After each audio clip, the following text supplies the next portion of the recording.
Good morning दोस्तों। मैं राजीव कुमार चंडीगढ़ से आज फिर आप लोगों के सामने एक बेहतरीन कहानी के साथ, बेहतरीन स्टोरी के साथ, क्योंकि हम लोगों को स्टोरियाँ बहुत पसंद होती हैं और स्टोरी सुनकर हम हमेशा बहुत मोटिवेट होते हैं। तो दोस्तों आज एक लाइव वीडियो आपके सामने फिर मैं लेके आया हूँ और इस वीडियो के ज़रिए आपको ना बहुत कुछ आज सुनने को, समझने को, सीखने को मिलेगा। क्यों मिलेगा? क्योंकि अगर मैं किसी स्टोरी से, किसी की बातों से इम्प्रेस होता हूँ तो मेरे को ये लगता है कि वो पूरी बात दुनिया को पता चलनी चाहिए, क्योंकि लोग छुपा जाते हैं। तो डीएक्शन ही इकलौता प्लेटफार्म है जहाँ पर छुपाया नहीं जाता, हमेशा बताया जाता है, क्योंकि डीएक्शन जो है ज़िंदगी बदलने का प्लेटफार्म है। तो आज हमारे साथ एक ऐसी महान शख्सियत जुड़ी हैं जिनकी बातों ने मेरे को बहुत ज़्यादा मोटिवेट करा और रियल में मेरी आंखों में एक बार आंसू थे कि जब उनकी मैंने बातों को और ऐसे जज्बे को मैं सलाम करता हूं। तो आज हम मिलते हैं, आप लाइव देख रहे हैं। तो लाइव में आपके सामने जो है आज बैठी हैं सीना जी, ये हैं चंडीगढ़ से। तो इनकी जो है बातचीत जो है ना बड़ी निराली है और इनका सेल्फ कॉन्फिडेंस देखने लायक था कि वरना एक आम आदमी जब किसी प्रॉब्लम में फंसता है ना तो बहुत मायूस हो जाता है। तो आज इनकी कहानी इन्हीं की जुबानी सुनते हैं। तो good morning ma'am. Good morning.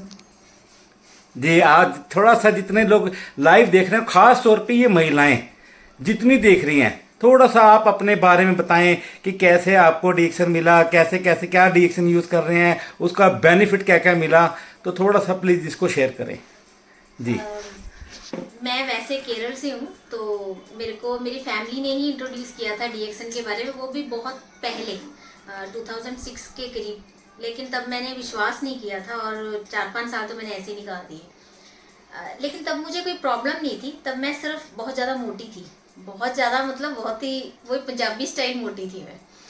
तो मैंने एक जगह पे मतलब इस तरह डीएक्शन के बारे में ज़्यादा जानना, सब कुछ जब जाना, तब मेरे को लगा कि बीमारी के लिए नहीं, बस एक बार ट्राई कर लो कि मैं थोड़ी सी पतली हो जाऊं। तो मैंने 3 महीने सिर्फ स्पाइरुलिना खाया और कुछ नहीं खाया। तो स्पाइरुलिना खा के मैंने थोड़ा सा डाइटिंग किया, मतलब कि डाइटिंग क्या, खाना नहीं छोड़ा, जैसे कि फालतू की चीज़ें, जंक फूड्स अवॉइड कर दिए बस। और शुगर खाती थी तब भी मैं, लेकिन उसके बावजूद स्पाइरुलिना खा के मेरा 10 किलो 3 महीने में वेट लॉस हो गया। तो मुझे एक डीएक्शन का, मुझे एक्चुअली बाकी सब कुछ नहीं मेरे माइंड में आया, सिर्फ ये था कि यार वेट लॉस के लिए बेस्ट है। आपने वेट लॉस के लिए मतलब स्टार्ट जो है डीएक्शन को वेट लॉस के लिए? हाँ, और तो कुछ सोचा ही नहीं इसके बारे में। आप बताओ जी।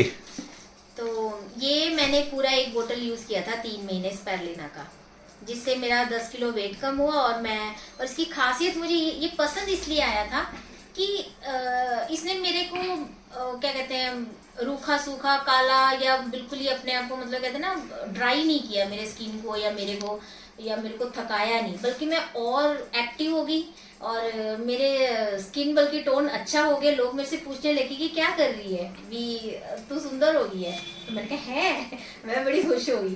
तो लेकिन उसके बाद फिर ठीक है, मैंने बस सिर्फ फैट के लिए यूज किया, खाली स्पाइरुलिना यूज करा? हाँ सिर्फ स्पाइरुलिना, क्योंकि उस वक्त सिर्फ यही एक एम होता था कि पतले हो जाओ। तो कुछ आपके जैसे अभी घर में जो आप अपने बता रहे हैं, कुछ आपको पर्सनल या फैमिली में कुछ क्रोनिक प्रॉब्लम्स? हाँ, क्रॉनिक ये था कि मेरे पापा को 13 ईयर से थ्रोट कैंसर था। हाँ, थ्रोट कैंसर था उनको।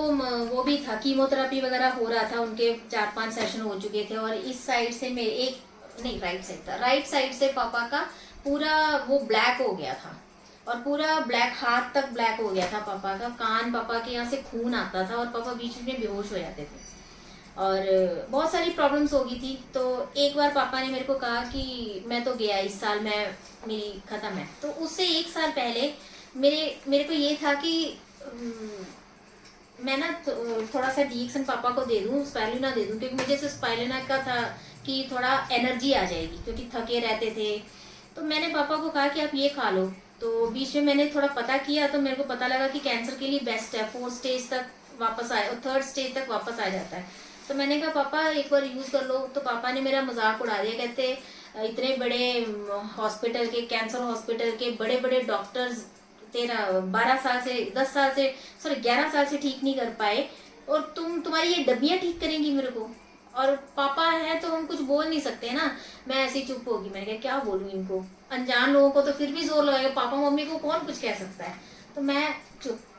तो साल और निकल गया, तो पापा ने मेरे को कहा कि मैं तो इस साल गया, मेरी अब है नहीं, मैं इस साल मेरी निकल पड़ेगी, वीज़ा कट गया है ऑलमोस्ट। तो मैंने कहा ठीक है, लेकिन दिन जैसे जैसे मैं देखती हूँ पापा बार बार जा रहे हैं, खून रुई पापा के कान से आ रहा है, ब्लड आ रहा है, तो देख देख के ना फील होने लग गया। तो मैंने फिर सोचा चलो छोड़ो, पापा को कहने का कोई फायदा नहीं। मैंने क्या किया, सीधे जाके पूरा एक सेट ले आई डीएक्सन का। इसमें था आरजीजेल कैप्सूल्स। हाँ, ये आरजीजेल, ये जो मेन है। तो मैंने नहीं खाया था, फर्स्ट टाइम मैंने अपने पापा को ही दिया था ये आरजीजीएल, ये वाला बड़ा डब्बा लेके आई थी ये। और ये कोकोनट ऑयल, और ये जो लिखा था, ये तो आपने देख लिया होगा, मोरंजी जूस। हाँ, मोरंजी जूस। और ये टूथपेस्ट भी लिया, क्योंकि पापा के बादाम थोड़े से वो पड़े थे, मुझे था भी थ्रॉट के लिए टूथपेस्ट भी काम आएगा।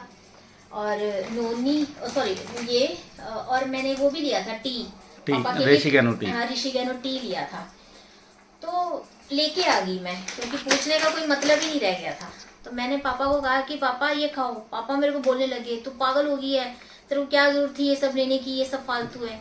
तो मैंने कहा पापा पहली बात, मेरे पास इतने पैसे नहीं है कि आप हॉस्पिटल में एडमिट और मैं आपको लाखों रुपए लगा के खर्च करूं। मेरे से इतना हो सकता है, कम से कम काम ही आ जाए। मैंने कहा आप ये लो, यूज़ कर लो। तो पापा कहते हैं कि नहीं नहीं, इससे कुछ नहीं होने वाला, तू पैसे वेस्ट कर रही है। तो मैंने कहा कि पापा आप मरने की बात कर रहे हो ना, आप ये समझो कि खा के मरना है, बस खा लो मरने से पहले। तो पापा ने ऐसे थोड़े गुस्से में वो देखा, और फिर बाद में पापा कहते हैं ठीक है करके पापा ने खाना स्टार्ट कर लिया।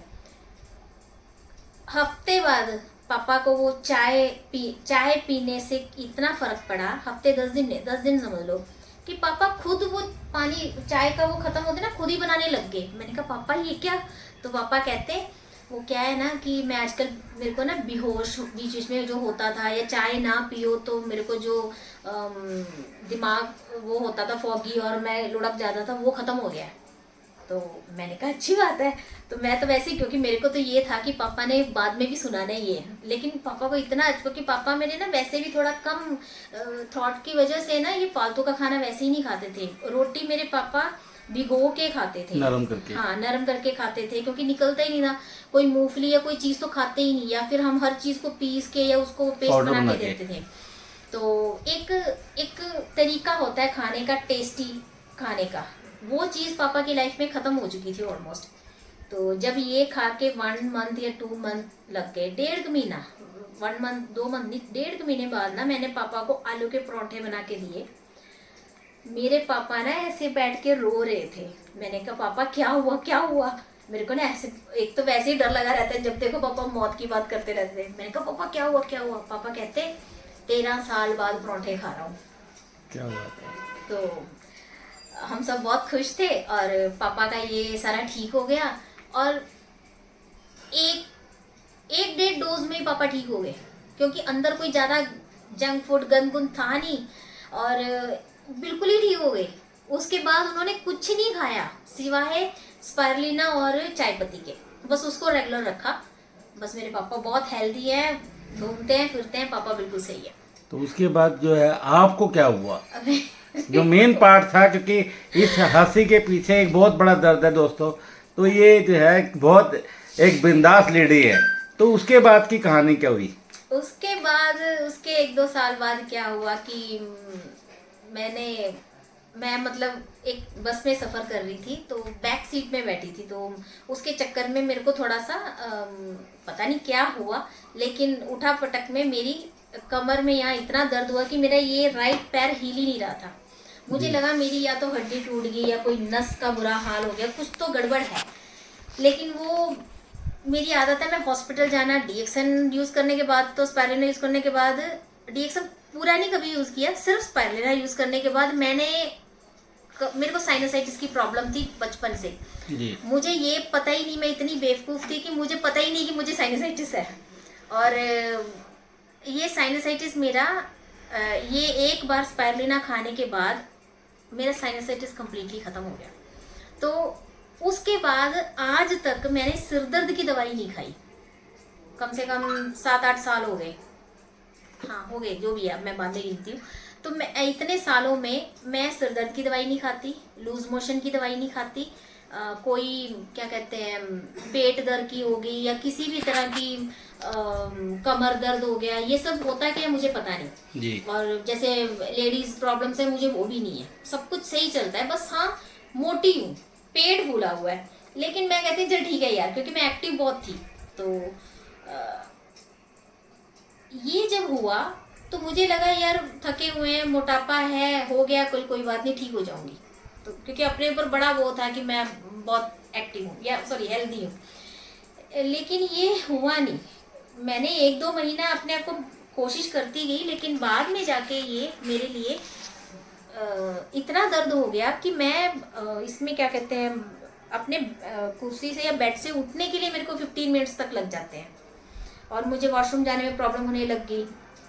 तब एंड में अब कोई हल नहीं, पेन ओवर हो गया, तब जाके हम लोग हॉस्पिटल में एडमिट हुए।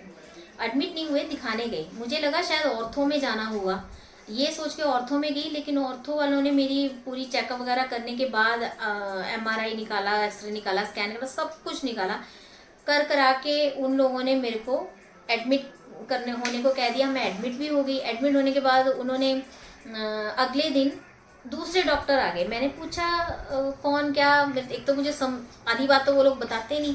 मैंने पूछा तो वो कहते आपको गायनी प्रॉब्लम है। मैंने कहा है मेरे को गायनी प्रॉब्लम, क्या प्रॉब्लम है? तो वो कहते हैं कि आपके इसमें बहुत बड़ा फाइब्रॉइड है, तो उसका ट्रीटमेंट करना है। मैंने कहा ठीक है।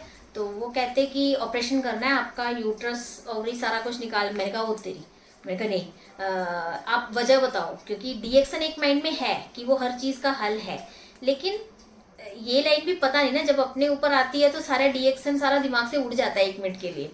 तो मैंने पूछा कि क्या है, तो वो कहते कि ये करो, क्या कहते हैं, ऑपरेशन करो और कोई हल ही नहीं, आप 2 महीने में मर जाओगे। मैं तो डर गई।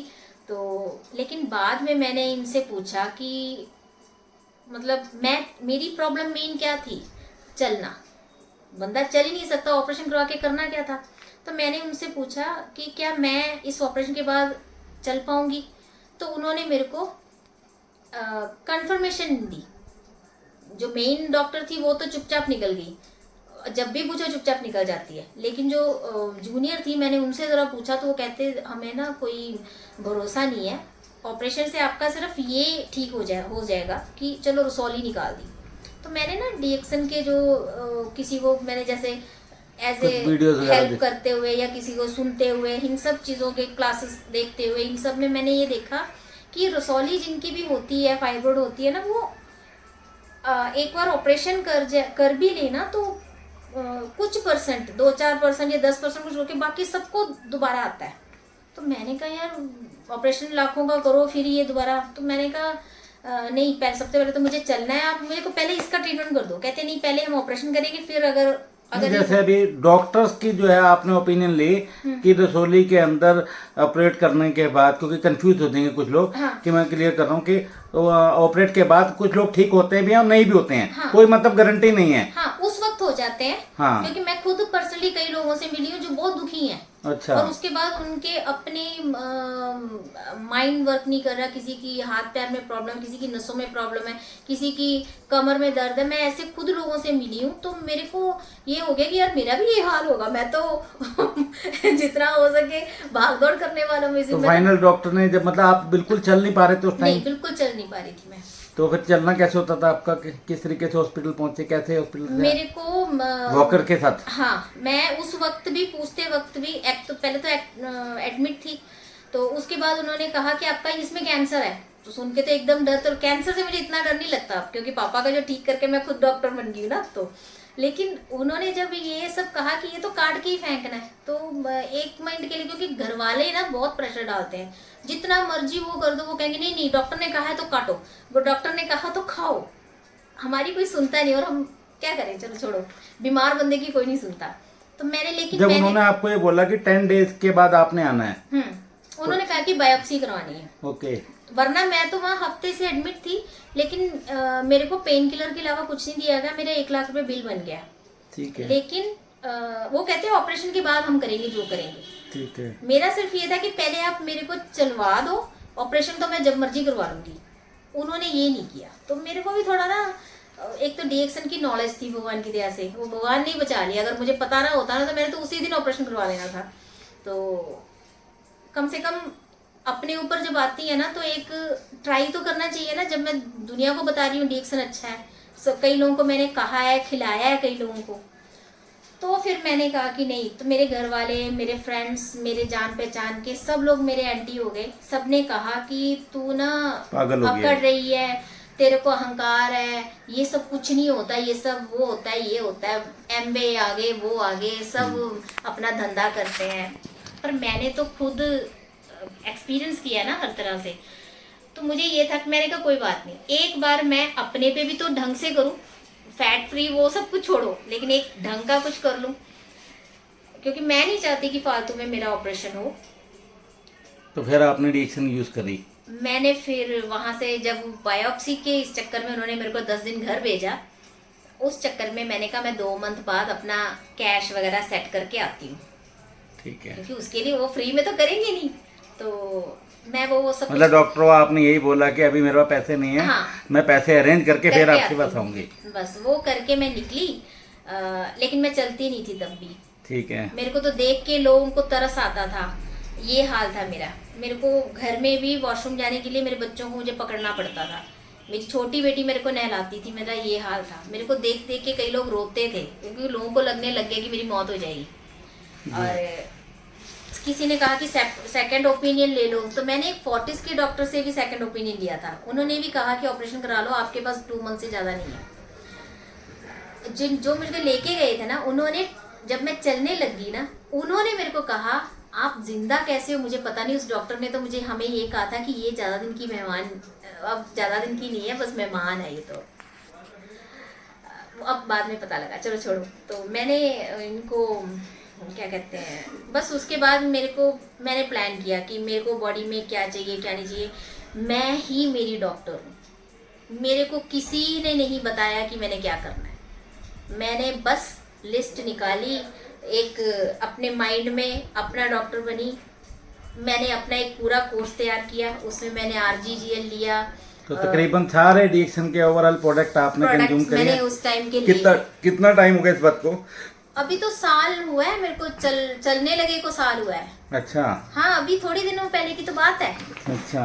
तो मैंने वो क्या कहते हैं, अभी तो प्रोडक्ट मैंने खड़े होने के लिए खाया था, जबकि मैंने 2 ही बार इसमें खाया था, 2 ही सेट खाया था। थोड़ा सा खड़ा होके चल के दिखाएंगे। अरे मैं तो अभी लुधियाने से आई हूँ बस में भाग भूग के। क्या बात है। ये देखो मैं तो अब आप फिर उसी तरीके से चलने लगे? अरे पूरी तरह से मेरे को देख के अब मेरे को किसी को बताना नहीं पड़ता कि आप डीएक्शन लो। लोग मेरे से पूछते हैं कि तूने किया क्या है, कि तूने कौन से ट्रीटमेंट लिया है, तब मैं अपना डीएक्शन बताती हूँ। और जब मैं डीएक्शन बताती हूँ ना, लोग मेरे से ज्यादा सवाल नहीं करते, इसलिए जो मेरी जान पहचान के। और कुछ लोग तो मेरे से खुद आके बात करते हैं, यार वो तूने क्या खाया था, जरा हमें भी बता, क्या है, कुछ होगा वो। अभी लेकिन है कंफ्यूज अभी भी, क्योंकि डॉक्टर का डिस्क्रिप्शन नहीं है ना, इसलिए थोड़ा सा कंफ्यूज जरूर है। लेकिन वो मेरे को देख के ही बस मतलब एक विश्वास उनके अंदर बहुत ज्यादा हो गया है। तो सीना जी, जैसे आपकी इतना स्माइल, इतनी फेस के ऊपर स्माइल, और अपने आप को इतना मोटिवेट करना और अपने आप को इतना खुश रखना, तो रिएक्शन वाकई में रियल में थैंक्स है। गॉड हर्ब है, गॉड पावर है, जिसने लाखों लोगों की ज़िंदगी को बदला। और उसमें आप भी एक ऐसा पार्ट बन गए हैं कि आपकी सॉरी, आज ये लाइव वीडियो जितने लोग, लाखों लोग देख रहे हैं, और ख़ास तौर पे जितनी महिलाएं इस वीडियो को देख रही हैं, तो उन लेडीज़ के लिए आप एक शॉर्ट मैसेज क्या देना चाहेंगे? क्योंकि आज जो ना पूरे वर्ल्ड की एक समस्या बन चुकी है प्रॉब्लम। क्योंकि लोग प्रॉब्लम में आकर, मैंने देखा, हार जाते हैं, रोने लग जाते हैं, अपने दिन गिनने शुरू हो जाते हैं, मरने के लिए तैयार होते हैं, नेगेटिव बातें करते हैं। लेकिन आपके, क्योंकि प्रॉब्लम अभी भी है, उस प्रॉब्लम के बावजूद भी आपकी जो चेहरे की जो स्माइल है, और जो आपका जो ये सब रुतबा दिख रहा है, तो जितने लोग देख रहे हैं, तो उनके लिए आपका एक क्या मैसेज जाएगा कि पर्सनली जो आप लोगों को अपनी तरफ से क्या कहना चाहते हैं? मुझे नहीं पता, मैं तो बचपन से ही हंसती हूँ। लेकिन मैं ये मानती हूँ कि यार जीने के लिए आए जियो, जीने का हर मुमकिन तरीका ढूंढो और जियो बस, मरने के लिए थोड़ा आए हैं। हाँ, ये कहा जाता है कि पैदा हुए तो मर जाओगे। अरे यार ठीक है ना, मर जाओगे तो कोई शादी करना छोड़ता है, कोई प्यार करना छोड़ता है? शॉपिंग, अभी करवा चौथ आ रहा है, सभी शॉपिंग करेंगे, कोई छोड़ेगा? एक सूट छोड़ेगा कोई लेडी? तो वो एक सूट का पैसा इनफ है। करवा चौथ के ये जितना वो कर रहे हैं वो तो बहुत मस्त है, वो तो करना चाहिए। लेकिन आप महीने का या साल का एक सूट छोड़ दो, आपकी हेल्थ आपके साथ होगी। मैं ये मानती हूँ, एक सूट या एक श्रृंगार या एक वो जो आप कहते हैं ना भी चल ये भी वो भी उसका कई तो मेरे फ्रेंड्स ऐसे हैं जो 10-10 हजार के सूट पहनते हैं। मैं कहती हूँ बस वो एक सूट छोड़ दो, आपका हेल्थ आपके साथ है, आपको हेल्थ इंश्योरेंस की भी जरूरत नहीं है। मैं तो डीएक्सन को एक परमानेंट हेल्थ इंश्योरेंस मानती हूँ। क्या बात है। बाकी आप हेल्थ इंश्योरेंस लेते हो, आपको बेनिफिट कुछ नहीं मिलता, वो तो आप तैयारी कर रहे हो मरने की, भी हम एडमिट होंगे। भाई आपने पहले ही प्लान कर लिया कि हम तो एडमिट होंगे और उसके लिए तैयारी है। उसके लिए ना करो, आप ये कहो कि हम कभी एडमिट ही नहीं होंगे, एडमिट होना ही नहीं है। एक अच्छी जिंदगी जीने का सबसे अच्छा सोर्स और आपकी ये मुस्कुराहट का सिर्फ एक ही राज है, वो है डीएक्सन। Yes. कहते हैं जो करते हैं अपने आप से प्यार, जो करते हैं अपने आप से प्यार, वो डीएक्सन को लेने से कैसे करेंगे इनकार। तो आपकी हमारी पूरे एंटायर डीएक्सन की तरफ से आपकी इस स्टोरी को एक सलाम है, क्योंकि आप ऐसे ही हंसती रहें, ऐसे ही मुस्कुराती रहें। और जो डीएक्सन जो है रियल में सपने पूरे करने का प्लेटफॉर्म है। तो हर इंसान का एक सपना होता है कि मैं अपनी हेल्थ के साथ, क्योंकि डीएक्सन का जो कंसेप्ट है हेल्थ, वेल्थ, हैप्पीनेस, तो तीनों चीज़ें हमें एक साथ मिलती है। हेल्थ आपको मिल रही है, वेल्थ भी अभी आपके पास आनी शुरू हो जाएगी। जब हेल्थ, वेल्थ, तो हैप्पीनेस तो आप लेके बैठी हैं। तो आप एक इसके जो सबसे टॉप पोजीशन है वो है क्राउन एम्बेसडर। हमारी जो है ब्लेसिंग आपके साथ है, आप टॉप पे जाएंगी। Thank you ma'am, thank you.